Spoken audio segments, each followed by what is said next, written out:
I'm Julie Pace, Washington Bureau Chief for the Associated Press, and this is Ground Game. The coronavirus pandemic ranks among one of the most consequential stories ever covered by the Associated Press in its 170-year history. Here to take you inside the outbreak is AP's Ralph Russo.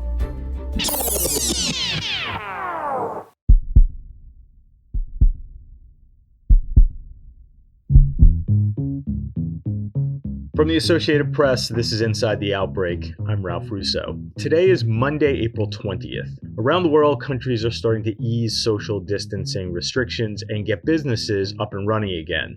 They are taking cautious actions in places like Germany, Australia, and Denmark, but ones that could be a model for similar reopenings around the US. The death toll in the United States is more than 35,000, according to Johns Hopkins University. But in New York City, which has had by far the most cases and deaths, those daily numbers are starting to decrease. On this episode of Inside the Outbreak, we'll speak with two AP editors who are looking for stories of hope and inspiration amid tragedy and crisis. AP religion editor Sally Stapleton and news editor Gary Fields are responsible for AP's One Good Thing feature. Each day at apnews.com, a story is posted that tells a tale of ordinary people doing extraordinary acts of kindness. We'll speak with Sally and Gary about what inspired the project and some of their favorite stories.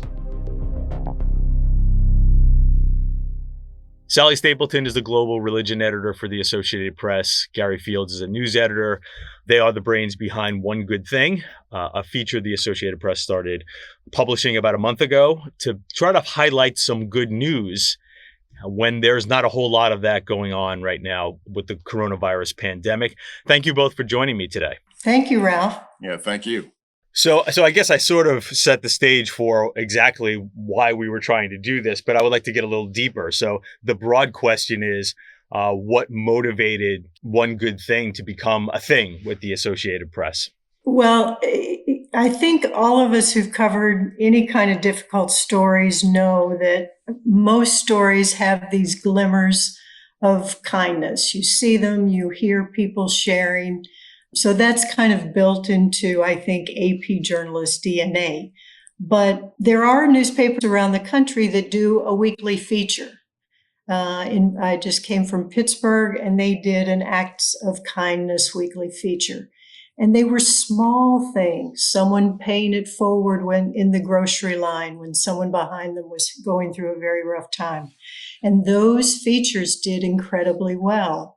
So when we suggested that maybe we should do stories, I think the whole global news meeting looked up and said, yes, let's do that. I don't think Gary and I realized this was going to be our lives for the next several months, but it's been, I think we've enjoyed doing it, and heaven knows the AP staff have loved it because they've been hitting us up from around the world to add content to this series. Was there any sense that maybe the good news was being forgotten about? Because I know for myself, it's easy to sort of forget that there might be some good news out there.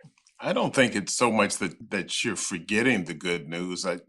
I think a lot of times, those little moments and those little tidbits are integrated into the regular coverage that you're doing. But if you don't have them in a centralized place or making them in a prominent way, people just kind of gloss over it because of all the doom and gloom that we're actually covering. So I think some of those tidbits you would actually get maybe a paragraph or something like that into a story.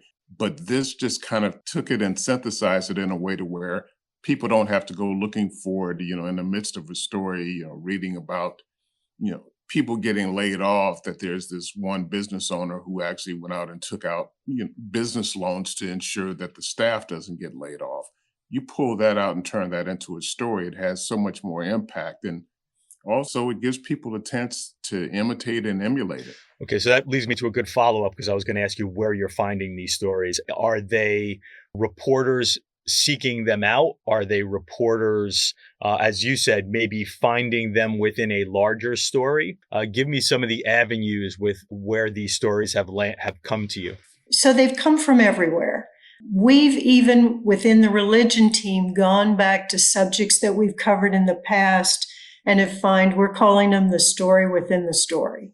Because, as you know, lots of organizations, nonprofits are sending out press release trying to hype them, but these stories are really not that.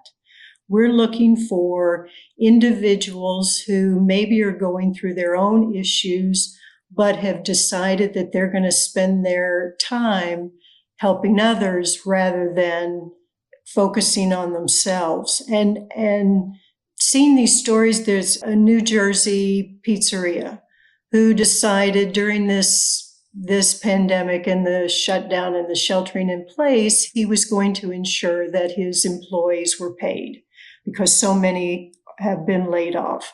So he takes out a loan. The word spreads, so his customers start calling and saying, we want to donate to you. And he got teary-eyed saying, I don't need donations. Let's just use that money and feed those heroic healthcare workers. So these things kind of feed on themselves and they grow. And that's been the fun part of the story.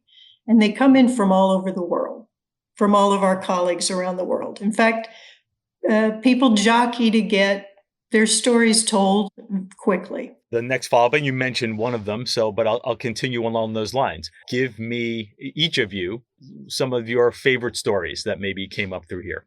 The ones that, for some reason, touched you in a certain way personally. It would be this restaurant over in Brooklyn. We have a large concentration of Holocaust survivors, and we had actually written about them during the anniversary of the Holocaust. And, they're definitely in that at-risk group, late 80s, early 90s. So when the city was starting to actually shut down a bit, this was one of the very first groups that was, really going to be concerned about eating because, there were issues over whether or not they had the money to actually buy food and those kind of things.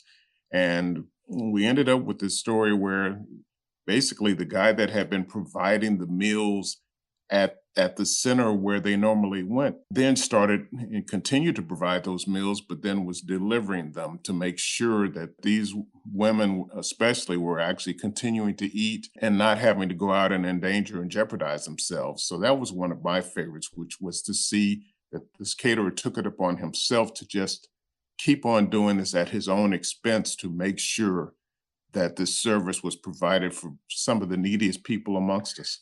And Sally, I'll go back to you. You mentioned the pizzeria owner, but are there any others that maybe for their uniqueness or just for whatever reason sort of jumped out at you? I'm shameless. I'm shameless in that I love the one best that runs today. I find myself saying on the news meeting, we've got a really good one today. And I'm sure people roll their eyes like, really? But, I love the 16-year-old kid who was disappointed because his lacrosse season never really got started. And he was taking flight lessons and he turned that around into delivering medical supplies into different parts of Virginia. Just lovely little stories. A 5-year-old Alaskan girl who had never really been, interested in theater, told her mom she wanted to send a message on Facebook to other kids to stay inside. I mean, there's all these beautiful little stories. And I think the way that we present them, we very much emphasize the video storytelling in this. And I think that's kind of captured readership too. So reporting bad news can be stressful for reporters and editors for that matter. Do you think that this project has in some ways lifted the spirits of the reporters a little bit? And do you think it's provided an outlet for them to maybe not see the world as in such a bleak way? Because it's hard to avoid that these days. I think, as I said in the meeting when Sally first mentioned it and everybody looked up, I think just the way that AP as an organization took to this idea kind of speaks to what you're asking right there, which is this is an opportunity, and I know that reporters are taking this as an opportunity to kind of go out and maybe look at the glass half full. You're in the midst of doing these dark and deep reporting. You're looking at funerals, you're looking at, healthcare workers, but there's always a hopefulness to a journalist. I think that journalism is about trying to make things better. It's not about just doing the darkness part of it. When we're reporting that, it's generally the mission of it is because we're trying to make it better. We're trying to actually push some of the darkness away and maybe to highlight things that are wrong so they can be made better. It's not just to report it, for the sake of reporting it. I think that the goal is ultimately to try to improve things. So when you have an opportunity to actually go out and say, hey, look, this is what people are doing, I think that just kind of fills the soul of journalists.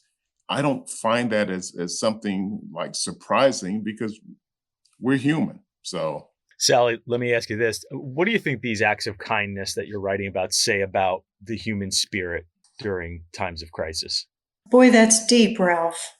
I forever, in all of the stories I've ever covered, some with the AP, some not, you do see these beautiful things that happen. And I just think that, we live in New York, but other cities have the same kind of moxie. There is just this, let's work together, let's unite, let's get through this, let's make others who aren't as fortunate a better life. There's kind of this optimism. And I think this just reflects and again, there's so many organizations that do this for a living. They do good for a living. This is not what this series is. This is about just individuals who are going out of their way because they care. And, Gary's right. We journalists get painted as cynical, but I don't really believe that we are. Thank you so much, guys. Sally Stapleton is the AP's global religion editor. Gary Fields is a news editor for the AP. They're the brains behind One Good Thing. You can find that and all of AP's coverage on the outbreak at apnews.com. Thank you very much to both of you, and please stay healthy and stay safe. Same to you, Ralph. Thanks, Ralph. Today at apnews.com, our One Good Thing is the story of a baseball announcer with no baseball to announce. With no games at Citi Field, the home of the New York Mets, public address announcer Colin Cosell is cheering one fan at a time. The grandson of famed sportscaster Howard Cosell records personalized sound clips echoing the booming introductions big leaguers hear when they walk to home plate. Cosell has done nearly 600, many for healthcare workers involved in the coronavirus fight. Read that story and all of AP's coronavirus outbreak coverage at apnews.com. That's it for this episode of Ground Game. We'll be here every step of the way during this extraordinary moment in American politics and American life, giving you all the news you need to know. Be sure to tell a friend about us, and please subscribe on Apple Podcasts and leave us a review. Some of the details of our discussion may have changed by the time you hear this. For up-to-date developments on all of your news, head over to apnews.com.